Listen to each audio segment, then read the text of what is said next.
What's up everyone on the internet? Thank you for making this video party. I'm so excited to upload this one for you guys because for this video we'll be taking a look at a recent anime that just came out this past summer that also has a title that sort of spoils the entire story, and that would be The Detective Is Already Dead. So like I said, this anime came out this past summer and the story follows a guy called Kimi who's just a regular guy but is unknowingly attracted to crime. And what I mean by that is that wherever he goes there's always some sort of crime element involved, whether he'll go to one area where a crime was just committed or he'll go to another area where a crime's about to be committed, which makes him very popular with the police. So one day he decides to take a trip, and on his way to the airport, out of nowhere, someone just gives him a random mysterious briefcase, and as he boards the plane, he meets a girl with blue eyes and white hair called Siesta, who is claimed to be the legendary detective. And then their plane gets hijacked by an individual with enhanced superpowers who works for criminalization known as Spes. Little does Kimi know that the briefcase he's holding just so happens to be carrying Siesta's rifle, which is meant to kill enhanced individuals. Also, Kimi is unaware that Siesta knew that the plane was going to be hijacked and knew that the criminal would be looking for her with a gun,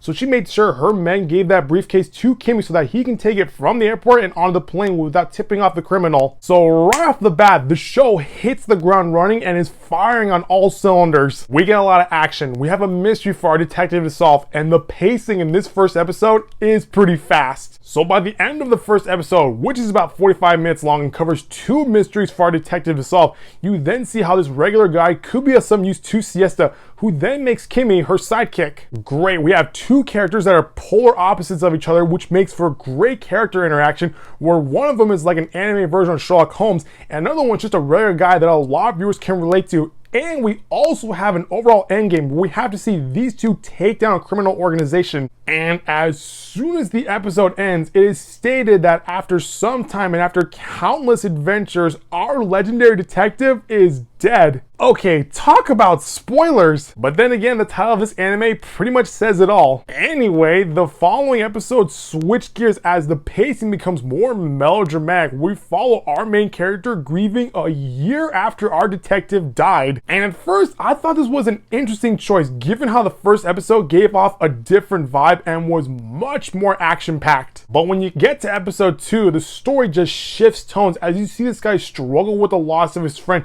before somehow getting back into the field of detective work, even though he's technically a civilian. So then after a few more episodes, I thought, okay, the story is going to be mainly focusing on this guy trying to overcome his grief by solving several smaller mysteries in order to finally get some closure. But then after episode 5, the show decides to switch gears again as we now go back in time a year or 2 before Siesta's death, where we get to see our legendary detective try to find the leader of Spes. And at first, I thought this was a nice change of pace because we now get to watch our legendary detective and her sidekick go on different adventures. And for the majority of that, you were on the edge of your seat as you are now anticipating on which moment is going to be the moment where Siesta dies, which makes me have mixed feelings about it. On the one hand, because I know that she dies, I'm always constantly worrying on which episode is going to be the episode where she gets killed off. But on the other hand, I wish the anime hadn't spoiled that part from the very beginning, because had they have not done that, I would have been on the edge of my seat even more, and her death would have caught me off guard and left a much bigger impact on the story. So anyway, from about episode 6 to episode 10, that is where we get to see both Siesta and Kimi pursue the leader of Spes before ultimately leading up to Siesta's death. And even after I watched one of our main characters die, again, I would have felt a much more bigger impact, both emotional and storytelling wise, had the series had not told us this at the end of episode 1. But once again, the story decides to shift gears one more time as we now jump back to the present,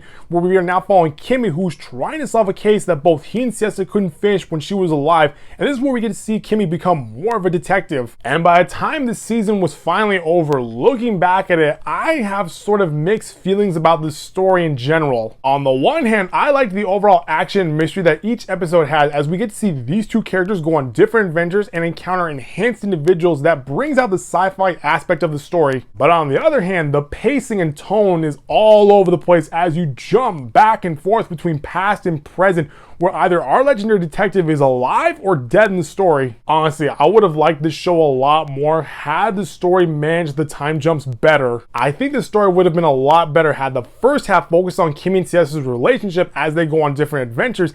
Then at the halfway point, that is where we kill off our legendary detective, and in the second half we jump a year after her death where we see Kimi, who's struggling with the loss of his best friend. Now I know that this anime was actually based off a light novel, which right now has 3 volumes in its series, and after doing a bit of research, the first season actually covers the first 2 volumes. So if the show does get greenlit for a second season, or at least an OVA special where they decide to adapt the 3rd novel, I hope that the overall story doesn't have too many time jumps and sticks to a more linear timeline. But overall, aside from all the problems I had with the story, this anime was pretty decent, and if we do get a second season or maybe even a special, I'll probably give this series another chance. Well, that's gonna do it for this video, guys. That was my overall view for The Detective Is Already Dead. If you like what you saw, click the subscribe button so you can get the latest updates from this channel. I'll see you all next time with a brand new video.